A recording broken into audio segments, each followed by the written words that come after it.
Have you ever noticed how some people start feeling anxious days before a family gathering, while everyone else seems excited? They rehearse conversations in their head, feel an invisible pressure in their chest, and sometimes even invent excuses just to stay away. It's not because they don't care. It's not because they're rude. And it's definitely not because they hate their family for no reason. There's a hidden psychology behind why certain people feel emotionally drained, misunderstood, or even threatened in spaces that are supposed to feel safe. In this video, you're about to understand the deeper emotional patterns that explain why some people quietly hate family gatherings. And once you see these patterns, you might start seeing your own reactions in a completely new way. Family gatherings are often described as warm, joyful, and full of connection. But for many people, they feel like emotional minefields. Rooms filled with noise, expectations, comparisons, and unspoken histories can activate parts of the mind that are usually kept buried. When a person walks into such an environment, their nervous system doesn't just respond to what is happening in the present moment. It responds to memories, past dynamics, childhood roles, and invisible emotional contracts that were formed years ago. This is why two people can sit at the same dinner table and experience completely different emotional realities. One feels belonging, the other feels pressure.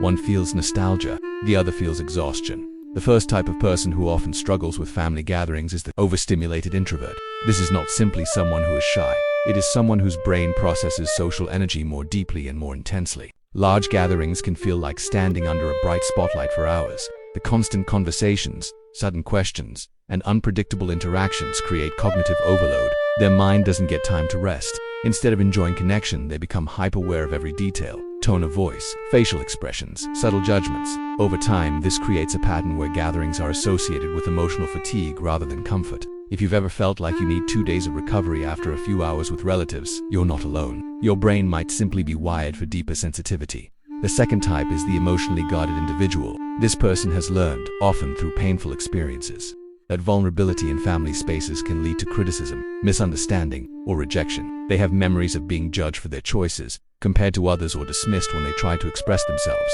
As a result, they enter gatherings with invisible emotional armor. They smile politely, keep conversations surface level, and avoid topics that could open old wounds. On the outside, they may appear distant or uninterested, but internally, they are protecting fragile emotional boundaries. Their dislike for gatherings is not rooted in arrogance. It is rooted in self-preservation. Then there is the family black sheep. This person carries a role that was assigned to them, sometimes unconsciously, within the family system. Maybe they chose a different career path. Maybe they challenged traditional beliefs. Maybe they simply refused to follow expectations. Over time, gatherings become stages where this identity is reinforced. Subtle jokes, sideways comments, or passive comparisons remind them that they are seen as different. Human beings have a deep psychological need for belonging. When gatherings highlight disconnection instead of acceptance, the experience becomes emotionally draining. The black sheep doesn't hate family. They hate the version of themselves they are forced to perform in front of family. Another type is the people pleaser who feels secretly exhausted. This person appears socially smooth and cooperative. They help with arrangements, laugh at jokes, and try to keep everyone comfortable. But underneath, they carry a silent burden, the fear of disappointing others. Family gatherings amplify this fear because expectations are layered with emotional history. They may feel responsible for maintaining harmony, avoiding conflict, and managing the moods of relatives. By the end of the event, they feel emotionally depleted. Their smile fades once they are alone. Their dislike for gatherings grows slowly, not because they dislike people, but because they have never learned how to prioritize their own emotional needs. The fifth type is the individual carrying unresolved family wounds. These wounds may not always be dramatic or obvious. Sometimes they are subtle patterns of neglect, favoritism, criticism, or emotional distance experienced during childhood. The human brain stores relational pain deeply because survival once depended on family acceptance. When this person returns to family spaces, their nervous system becomes alert. Old feelings resurface: insecurity, resentment, sadness, or even anger. They might not consciously think about the past, yet their body remembers. This creates an internal conflict. Part of them wants connection, another part wants escape. This tension often manifests as irritation or avoidance. Understanding these patterns changes the narrative. It shifts the focus from labeling people as antisocial or ungrateful to recognizing the complexity of human psychology. Family gatherings are not just social events.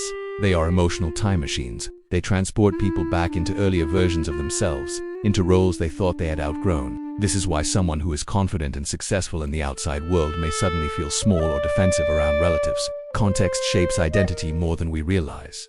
If you're starting to see yourself in one of these patterns, pause for a moment and reflect. Awareness is not about blaming family or blaming yourself. It is about understanding emotional triggers so you can respond with more clarity. Psychological growth often begins when we stop forcing ourselves to fit into environments that drain us without questioning why. Instead of asking, "What is wrong with me?" a more powerful question is, "What is my mind trying to protect me from?" That question opens doors to self-compassion. At the same time, it's important to recognize that avoidance alone doesn't always heal emotional discomfort. True growth involves developing new ways to engage with family dynamics while maintaining personal boundaries. This might mean limiting the duration of gatherings, choosing conversations more intentionally, or allowing yourself to step outside for mental space. Small adjustments can change emotional outcomes. Human behavior is not fixed. It is adaptive. When you understand your psychological patterns, you gain the ability to design experiences that feel safer and more authentic. Bad family relationships are among the most influential forces shaping identity. They can be sources of deep support or silent pressure, but they also offer opportunities for transformation. Sometimes the discomfort you feel in gatherings is not a sign that you should disconnect completely. It may be a signal that old emotional scripts need rewriting. Growth happens when awareness meets courage. When you start showing up as your present self instead of the role assigned to you years ago, dynamics can slowly shift.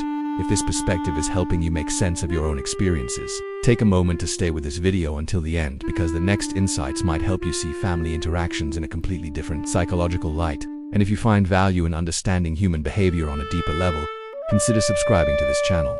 This space is designed for people who want clarity about emotions that are often difficult to explain. Your support also helps these ideas reach others who might be silently struggling with the same feelings. Before you leave, ask yourself one honest question. Do you truly hate family gatherings?